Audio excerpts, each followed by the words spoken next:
माँ की बातें कवित्री पूनम पाठक जी। प्रकाशन इनकलाब प्रकाशन मुंबई भारत वर्ष 2024। प्रस्तुति चेतन पाल इस्लाम नगर बदायूं। यकीन है मुझे कि ए खुदा तू मुझे फिर कभी ना कभी मिल जाएगा, पर पूछता हूँ मैं तुझसे कि खोकर माँ का आंचल लौट क्या फिर आएगा। पी यादव ओज। माँ की बातें ये केवल कोई एक काव्य संग्रह ही नहीं बल्कि साक्षात उस माँ का आशीर्वाद है और भारत की करुण पुकार है। अतीत अक्सर वर्तमान के माध्यम से ही एक सुंदर भविष्य का निर्माण करता है। ये काव्य संग्रह भी इस तत्व को पूर्णता प्रमाणित करता है। मन के समंदर से भावों के कुछ मोतियों को चुनकर, साथ ही कल्पना के गहन आकाश में स्वर्णिम शब्दों से झिलमिलाते सितारों को सजाकर जब विचारों का काव्यात्मक अभिव्यक्ति दी जाती है, तब वह काव्य कविता कहलाती है। कविता वास्तव में काव्य की आत्मा है। कविता की काव्यधारा जब रसानंद से जोड़ती हैं, तब वह परमानंद की अनुभूति करवा देती है। गद्य जहाँ साहित्य का मेरुदंड है, वहीं पद्य या कवि साहित्य का हृदय है। कविता के अभाव में किसी भी साहित्य की कल्पना एक निरा कोरा सप्रेम है। माँ की बातें एकल काव्य संग्रह वास्तव में कविता की परिपाटी और लीक का एक नवीनतम उद्देश्यपरक सृजन है, जो उसे सद साहित्य की श्रेणी में खड़ा करने में सक्षम है।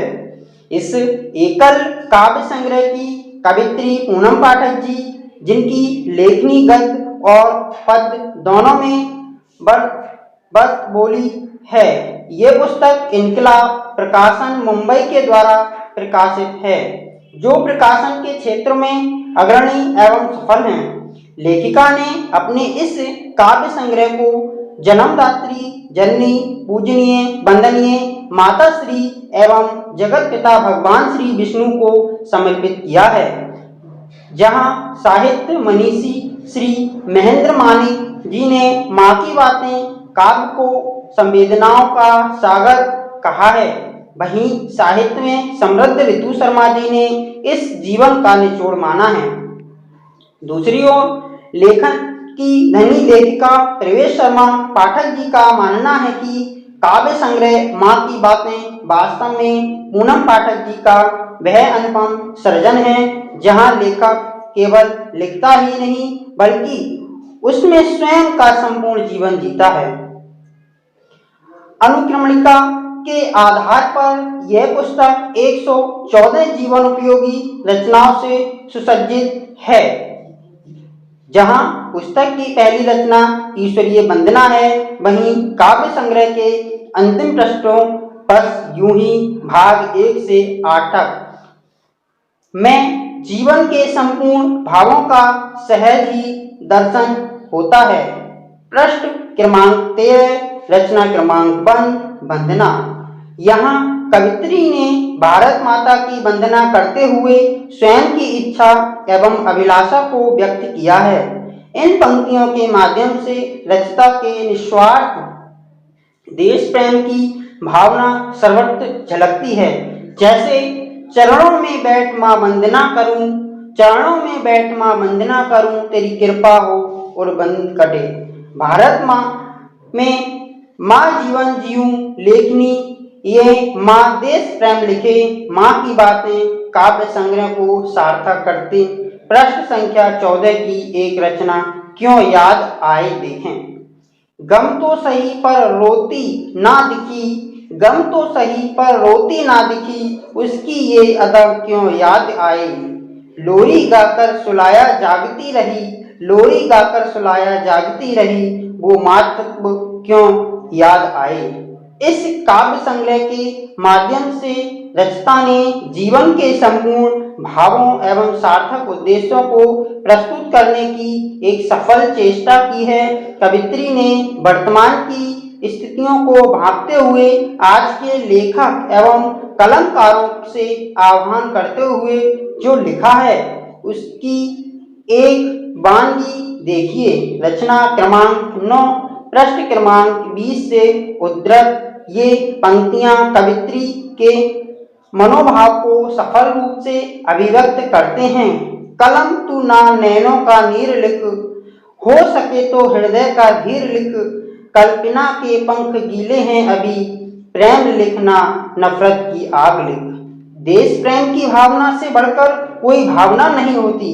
आइए देश की भावना का आनंद लेते हैं। रचना संख्या 13 पृष्ठ क्रमांक 24। मेरे देश की मिट्टी चंदन है, गहनों की जड़ कुंदन है, धरती हम सबकी माँ है, ये पूजनीय माँ अम्बा है। एक नारी मन के ममुक्त एवं संवेदना से पूर्ण भावों को अभिव्यक्त करती ये पंक्ति जरूर पढ़िए। माँ तू कहाँ खो गई। कविता में जहाँ कवित्री ने माँ की ममता एवं संवेदना को आत्मसात किया है, वहीं विदाई कविता के माध्यम से माँ के स्वयं को विसरने का एक मार्मिक दृश्य सामने आता है। ऐसे ही कई जीवन उपयोगी जीवन दर्शन एवं स्वयं के संघर्ष को एक काव्य संग्रह में उकेरने की कोशिश की गई है। इस पुस्तक के लेखिका ने शीर्षक माँ की बातें को अपनी लेखनी के सार्थक एवं सफल किया है। बस यूं ही भाग 1 से 8 तक के अंतर्गत कवित्री ने अतीत, वर्तमान और भविष्य के सभी दृश्यों को अत्यंत ही सुंदर ढंग से प्रस्तुत किया है।